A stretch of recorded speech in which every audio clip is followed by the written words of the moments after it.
Hey guys, to make a game pass for PLS Donate on Roblox Mobile, go to the Creator Hub, right? So go to your Roblox and hit Create at the top, right? Let me click Create here. Inside, what you're gonna do, you're gonna select your experiences.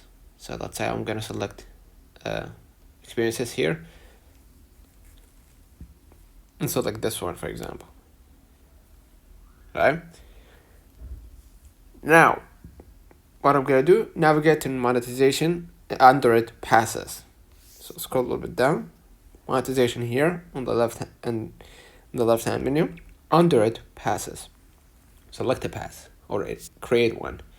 As you can see right here, I already created one here, but if you want to create a new one, just go ahead and hit create a pass, add the name, description, and hit create pass.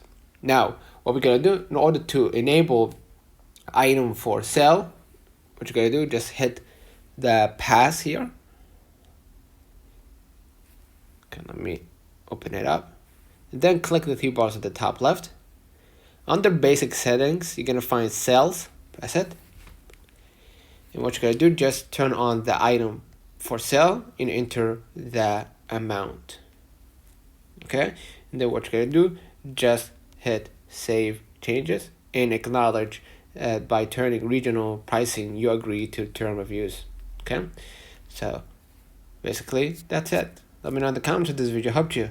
Don't forget to like and subscribe. See you in the next one.